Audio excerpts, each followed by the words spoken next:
ಸಂಪುಟ ವಿಸ್ತರಣೆಗೆ ಸಿಗುತ್ತಾ ಗ್ರೀನ್ ಸಿಗ್ನಲ್.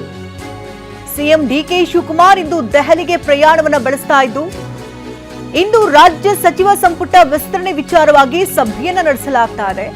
ಹೈಕಮಾಂಡ್ ನಾಯಕರ ಜೊತೆ ರಾಜ್ಯ ನಾಯಕರು ಸಭೆಯನ್ನ ನಿಗದಿಪಡಿಸಿದ್ದು, ಸಭೆಯಲ್ಲಿ CM DK Shivakumar, BK Hariprasad, ಸಭೆಯಲ್ಲಿ ಮಾಜಿ ಸಿಎಂ ಸಿದ್ದರಾಮಯ್ಯ ಸಹ ಭಾಗಿಯಾಗ್ತಿದ್ದಾರೆ. ಕೆಸಿ ವೇಣುಗೋಪಾಲ್ ಜೊತೆ ನಾಯಕರು ಮಾತುಕತೆಯನ್ನು ನಡೆಸ್ತಾ ಇದ್ದು, ಮೂವರು ನಾಯಕರಿಂದ ಪಟ್ಟಿಯನ್ನ ಕೆಸಿವಿ ಸ್ವೀಕಾರ ಮಾಡಲಿದ್ದಾರೆ. ನಂತರ ಪರಿಶೀಲಿಸಿ ಮಲ್ಲಿಕಾರ್ಜುನ್ ಖರ್ಗೆ ಹಾಗೆ ರಾಹುಲ್ಗೆ ಪಟ್ಟಿಯನ್ನು ರವಾನಿಸಲಿದ್ದಾರೆ.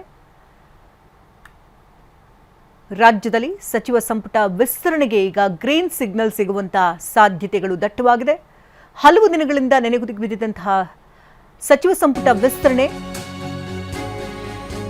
ಸಂಪುಟದಲ್ಲಿ ಹೊಸ ಮುಖಗಳಿಗೆ ಮಣೆ ಹಾಕುವಂತಹ ಸಾಧ್ಯತೆ ದಟ್ಟವಾಗಿದ್ದು, 20 ಸಚಿವ ಸ್ಥಾನಗಳ ಪೈಕಿ 12 ರಿಂದ 15 ಮಂದಿ ಹೊಸ ಮುಖಗಳಿಗೆ ಸಿಗುವಂತಹ ಸಾಧ್ಯತೆಗಳಿವೆ.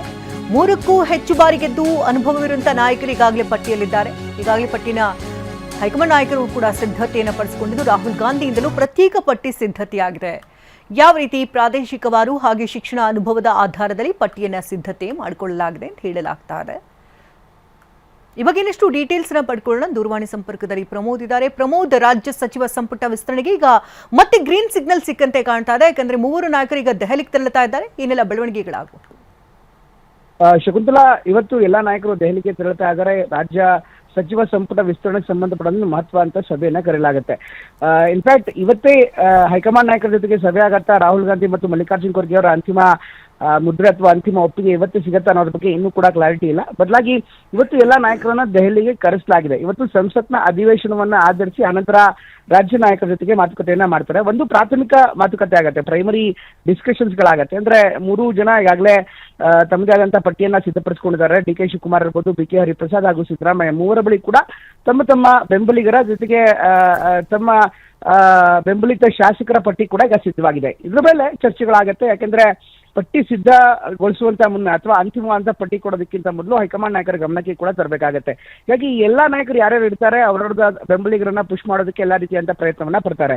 ಅದಾದ ಬಳಿಕ ಕೆಸಿ ವೇಣುಗೋಪಾಲ್ ಅವ್ರ ಜೊತೆ ಮಾತುಕತೆ ಆದ ಬಳಿಕ ಒಂದಿಷ್ಟು ಕನ್ಸೆಷನ್, ಅಂದ್ರೆ ಈಗಾಗಲೇ ಎಲ್ಲಾ ಪಟ್ಟಿಗಳಲ್ಲೂ ಕೂಡ ಇರುವಂತಹ ಸಮಾನ ಹೆಸರುಗಳ ಬಗ್ಗೆ ಒಂದು ಒಪ್ಪಿಗೆಯನ್ನ ಆದ್ರೆ ಅಥವಾ ಅದರಲ್ಲಿ ಯಾವ್ದಾದ್ರು ಕೆಲವೊಂದಿಷ್ಟು ಬಿಡಬೇಕು, ಆ್ಯಡ್ ಮಾಡಬೇಕು ಅಂದ್ರೆ ಅಲ್ಲೂ ಕೂಡ ಪ್ರಾಥಮಿಕವಾಗಿ ಚರ್ಚೆ ಆಗುತ್ತೆ.